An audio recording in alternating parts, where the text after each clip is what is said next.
quarta-feira da 25ª semana do Tempo Comum. Eu sou o Padre Pedro Paulo e começamos agora mais um programa, a Bíblia no Mundo de Hoje. Bem, setembro é o mês da Bíblia, é o mês no qual nós, através de um livro, cada ano se escolhe no Brasil um livro para aprofundar a Escritura, mas é um mês que, como um todo, por causa de São Jerônimo, que celebraremos na próxima sexta-feira, dia 30, nós recordamos na vida, na faina de São Jerônimo, a competência, a seriedade e, sobretudo, lembre-se, a santidade. Quantos milhares de exegetas passaram por esse mundo e a sua ciência passou, porque a ciência envelhece, atualiza-se, ela se nega a si mesmo através do avanço da dialética e da discussão. E esses homens não são lembrados sob um ponto de vista interessante, que é a santidade. São Jerônimo não só foi competente, mas santo. Mas dele falaremos no seu dia.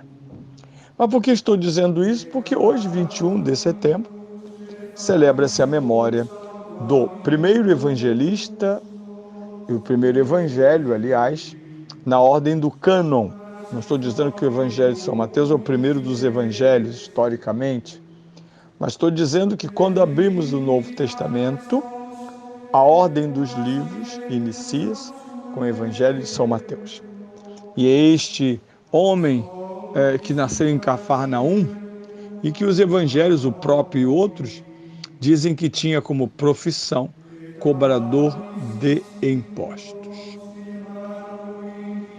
Um homem, portanto, que era considerado por vários motivos um pecador público, um publicano. Ele, como Zaqueu, fazem parte de uma elite judaica de mundo financeiro, odiados pelos judeus, assim como nós não gostamos do leão, da receita, dos fiscais. Eles eram mediadores do mais odioso dos deveres, pagar impostos ao Império Romano. Era isso que eles faziam. E mais ainda, segundo não São Mateus, mas Zaqueu, ele diz no fim, o que permite-nos, num jogo de linguagem, avaliar isso como costume, ele diz: se fraudei alguém. Ora, essa hipótese só pode ser levantada sendo algo possível. Provavelmente, esses mediadores dos impostos dos judeus para os romanos poderiam ser apontados, ao menos sobre a percepção da população, como alguém que estaria afanando do próprio governo romano e dos judeus dinheiro injusto. Não é o que se diz de São Mateus.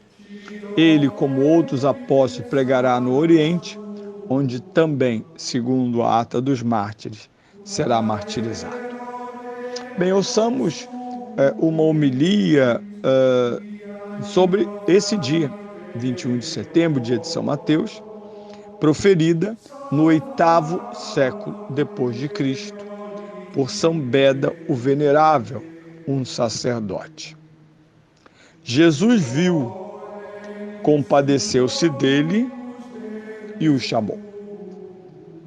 Jesus viu um homem chamado Mateus, assentado à banca dos impostos, e disse-lhe: segue-me. Viu não tanto com os olhos corporais, mas quanto com a vista da íntima compaixão. Viu o publicano, dele se compadeceu e o escolheu. Disse-lhe então: segue-me. Segue, quis dizer imita. Segue quis dizer não tanto pelo andar dos pés, quanto pela realização dos atos. Pois quem diz que permanece em Cristo deve andar ou proceder como ele procedeu. Está lá na primeira carta de São João, capítulo 2, versículo 6. E levantando-se, o seguiu. Mateus 9, 9.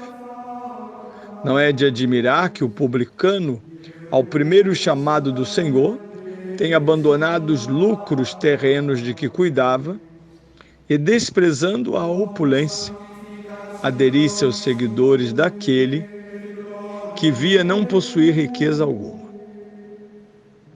Pois o próprio Senhor, que o chamou exteriormente com a palavra, interiormente lhe ensinou por instinto invisível a segui-lo, infundindo em seu espírito a luz da graça espiritual.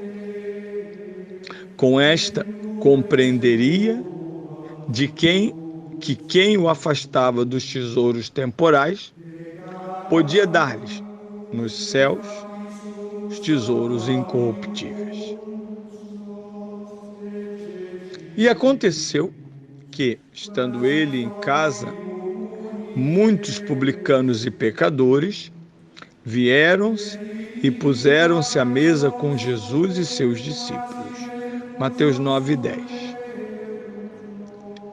A conversão de um publicano deu a muitos publicanos e pecadores o exemplo da penitência e do perdão. Belo e verdadeiro prenúncio. Aquele que seria apóstolo e doutor dos povos, logo no primeiro encontro, arrasta após si para a salvação um grupo de pecadores. Assim, inicia o ofício de evangelizar desde os primeiros começos de sua fé, aquele que viria a realizar este ofício plenamente com o merecido progresso das virtudes. Contudo, se quisermos indagar pelo sentido mais profundo deste acontecimento, nós o entenderemos. A Mateus foi muito mais grato o banquete na casa do coração, preparado pela fé e pelo amor, do que o banquete terreno que ele ofereceu ao Senhor. Atesta-o aquele mesmo que diz: eis que estou à porta e bato. Se alguém ouvir a minha voz e abrir a porta, entrarei e cearei com ele e ele comigo. Apocalipse 3, 20.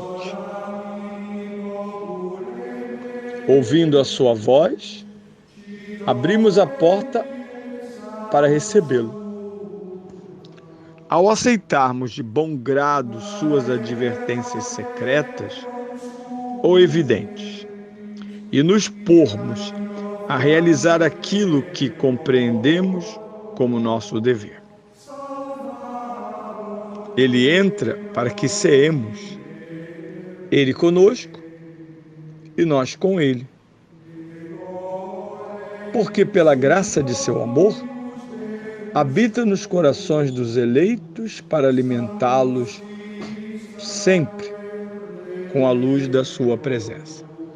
Possam assim os eleitos cada vez mais progredir no desejo do alto. E ele mesmo se alimente com os desejos deles como com pratos deliciosos. Veja, uma belíssima homilia com esta característica ainda tão forte da patrística cristã, em que a Bíblia jamais deve ser letra, mas letra e espírito. Algo que, em parte, foi bem perdido com o avanço de um certo modo de fazer exegese no período moderno, na onda protestante do método histórico crítico. E que a Igreja depois de quase um século e meio, retoma, corrige e incentiva os exegetas a não só produzir conhecimento, mas a santificar-se e possibilitar aos que leem e escutam as Escrituras o deleite da verdade.